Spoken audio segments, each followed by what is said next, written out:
In case it is anything to be proud of, and I'm not saying that it is, I may very well break my record for videos made in a day today. If I do a review of Dune tonight, I may have already with this one, because this is number 6 for today, because I did the 2 Sleepy Hollows for next week today. I'm not sure if I'll have time to do them on Monday.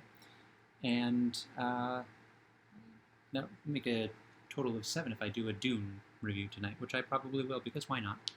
Unless it's still going, and then I fall asleep. But anyway, I'll get straight to the point of the episodes. Curious Camera is the first one, and I'm not positive.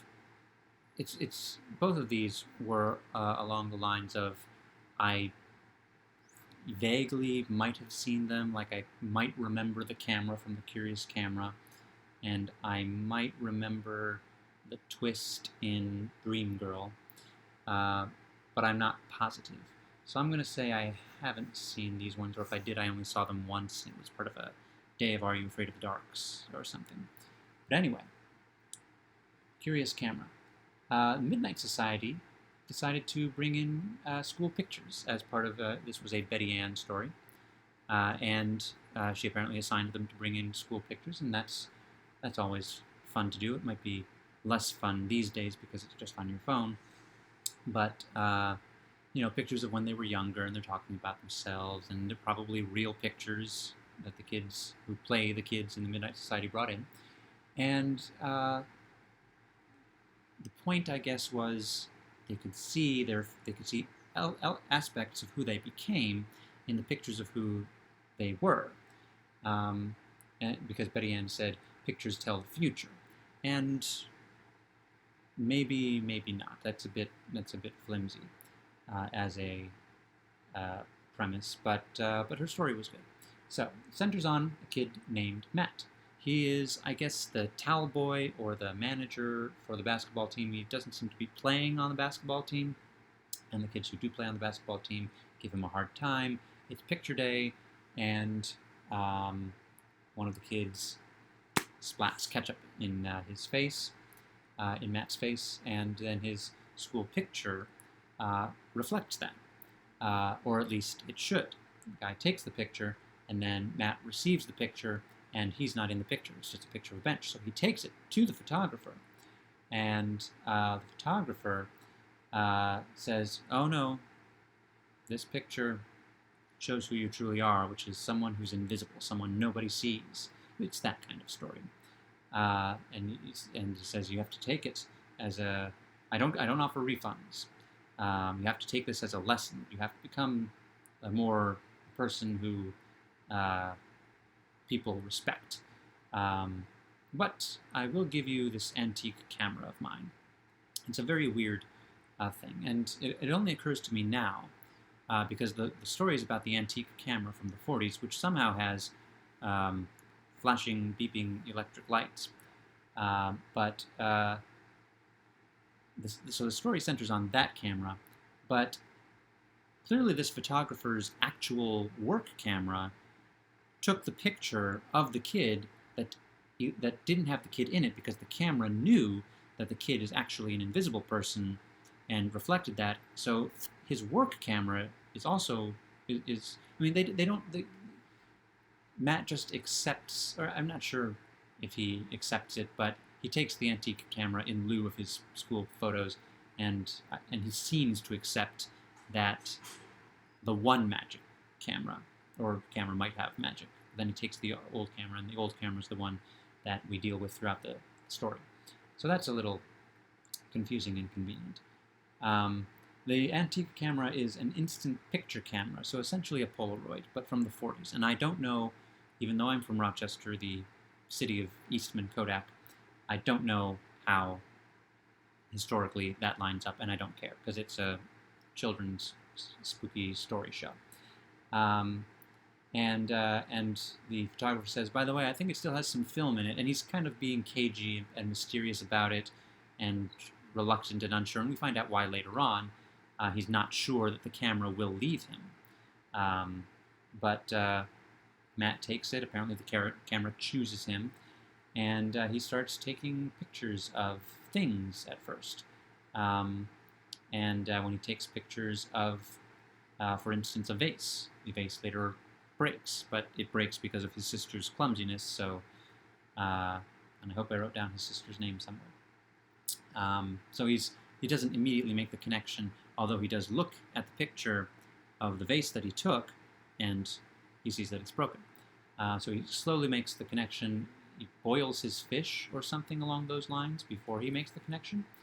And then he decides to throw the camera in the trash. Later, it appears in his locker at school, and it appears in his locker, and he's being bullied by the kid who squirted ketchup in his face, and so he takes the kid's picture, and then a locker falls on the kid, and I guess it breaks his leg, because the kid kind of slides off the bench, but his one leg is stuck on the bench, and the locker crushes it. So I think that's what happens. And so then naturally, Matt gets very worried and decides to never take pictures again and to hide the photographer, Calhoun is his name, had the camera in a safe. But Matt supposes that might be because it's valuable. But no, Matt doesn't do anything logical. What he does is he takes a class picture and he starts circling the people whose pictures he will take for revenge, because he's a picked-on kid. And he's taking the wrong lesson from the you need to become a visible, not invisible person. So but then he accidentally, his sister comes up, she wants her markers back, I guess. Sister's name is Amy, and he accidentally takes a picture of her. And Demon Waterer? Demon Watermark. So the pictures, they notice, all have, and I guess he saves his sister from a falling chandelier, like Raoul does with Christine in the Phantom of the Opera musical.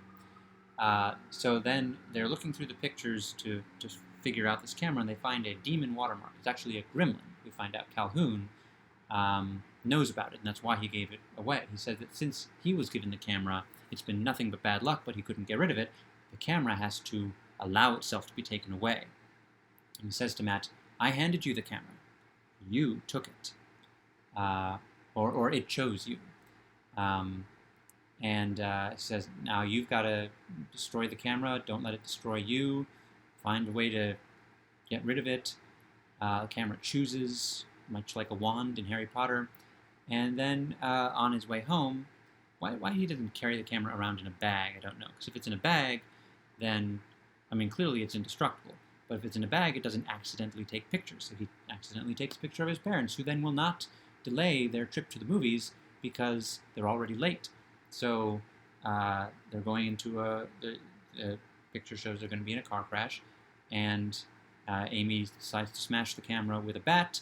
It reappears on the coffee table, and so finally they decide to force the camera to take a picture of itself with a mirror, which destroys it.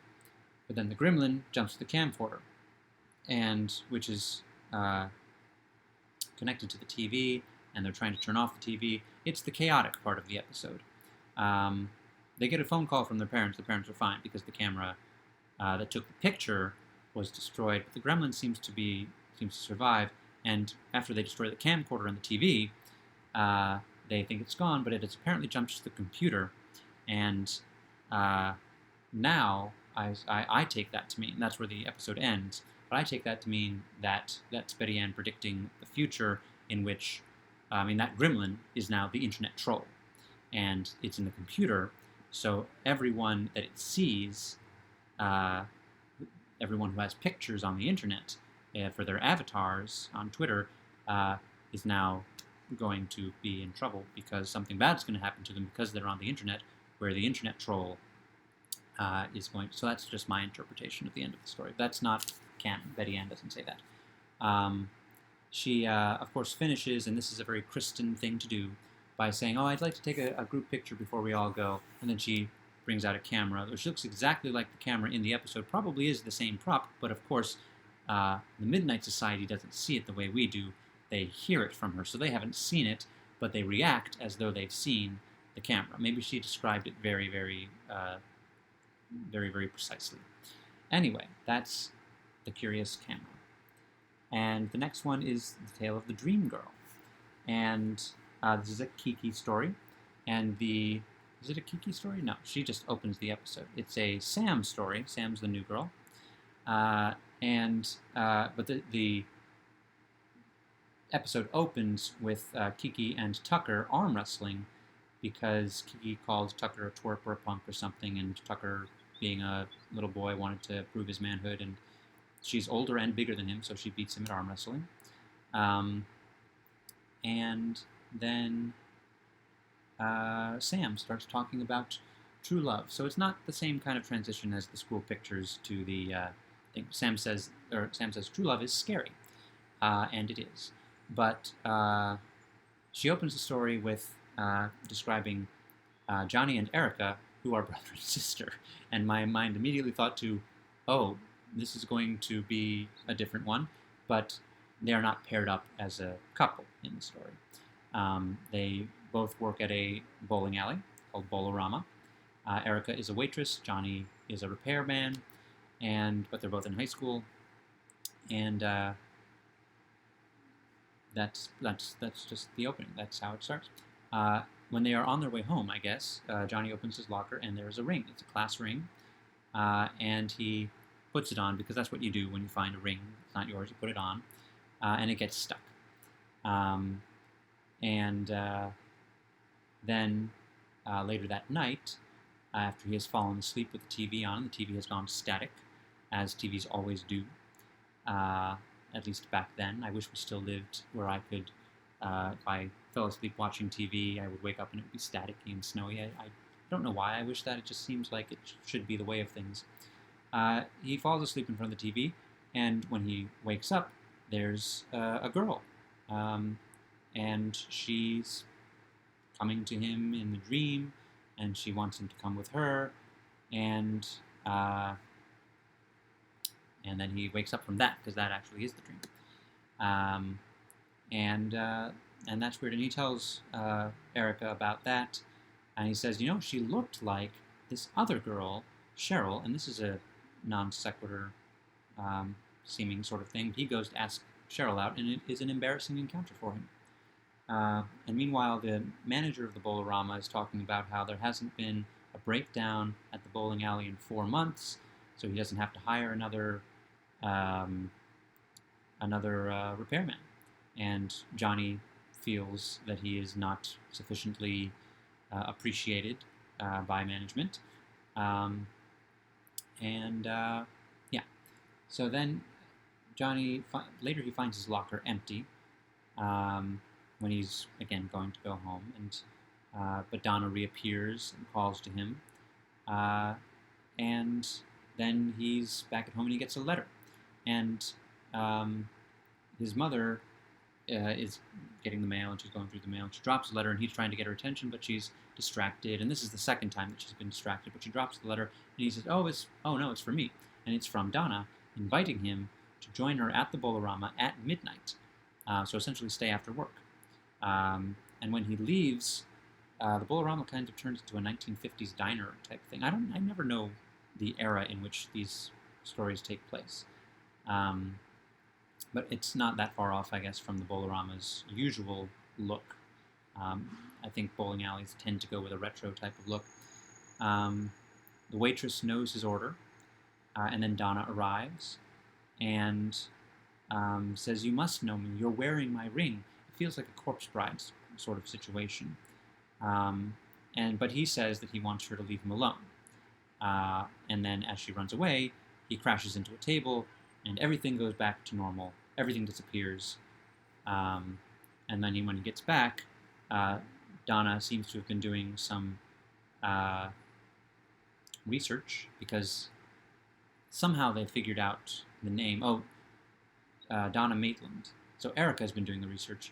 They saw the name Donna Maitland on the letter, and Erica reveals that she found Donna's obituary, that she was in a car that stalled on a railroad, and she went back to get her ring, and that's where the ring ties in.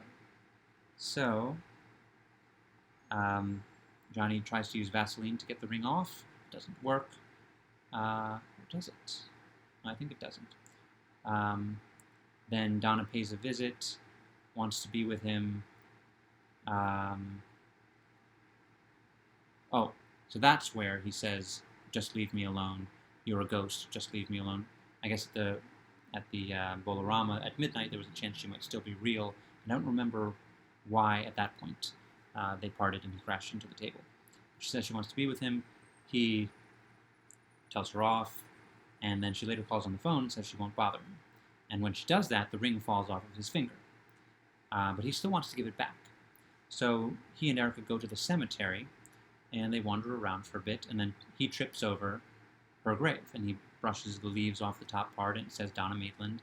He wants to leave the ring there. But then Erica starts talking funny about him and says, "You don't think it's convenient that you found the ring, and then you happen to know what area of the cemetery to look in for her grave? You don't know anything about her. You don't know where the cemetery is, but you found the grave. Don't you think that's all convenient?" And it turns out he's the ghost. Well, I won't say what it is, because in case someone hasn't seen the movie that I was about to say, they won't then know the ending of that movie. But it's a very famous movie. And it's also a similar thing. This actually reminded me of that prom episode, although in this case it was the living person who was trying to guide the ghost back to the cemetery to find the grave. This explains why his mother has been distant to him, distracted. She must be grieving her son. And apparently his sister explains he came back from he went to try to save Donna from being hit by the train. But then they both got hit by the train. He came back. He didn't have any memory of it. He didn't have any memory of Donna. So this was Donna the ghost trying to, get him to move on, but also remind him that she existed. And his sister has just kept this. She was the only one who could see him, and she just let him believe that he was alive. I guess in that situation you don't really know what to do. But now he can move on. She can move on. So yeah. And then, but she does ask him to stay. She says, "Now that you know the truth, we can just live as brother and sister, but one of us is a ghost." But Donna returns at that time, and Johnny goes with her. Because that is the way. Ghosts should move on. But he gives the ring to his sister, which kind of brought me back to the whole, is this going to be a romance about brother and sister? But it's not. So that's The Dream Girl. And that's my 6th out of a possible 7 videos today. So I hope that ultimately it's not a waste of time. But I had nothing better to do. Anyway, pleasant dreams. Before that, The Tale of the Quicksilver is next, and then The Tale of the Crimson Clown. I don't recall either of those specifically. The guest star of note in The Tale of Quicksilver is Tatiana Ali, who played Will Smith's cousin Ashley, one of my favorite parts. Obviously, Will Smith is my favorite part of The Fresh Prince of Bel-Air, but she was my second favorite part. And not in The Crimson Clown, but in the last episode of Season 3, which will be 2 videos from now, The Tale of the Dangerous Soup, Neve Campbell is the guest star, and she, of course, is Sidney Prescott in the Scream movies. So probably the most famous person so far to guest star in the original Are You Afraid of the Dark? And it'll be interesting to see. This was 1994. I don't know the timeline of the original Scream movie releases. I'll find that out hopefully before the next video I do. But I just wonder, was this before Scream? Was this during Scream? Obviously, she was in this major movie franchise, but also on this children's television show on Nickelodeon at the same time. Not often something that happens. Then I was scrolling forward to see other things. I don't remember much, but Jewel State is going to be in another episode, I guess as another character. That'll be interesting, because, again, even though I love her performance in Space Cases, and I like her in Firefly from what I've seen, which I guess is everything there is to see, the those are still the only 2 performances I really know for her, other than that one Are You Afraid of the Dark episode. So now I will have 4 characters from her. So that should be interesting. I should see what else she's done. Pleasant dreams, everyone.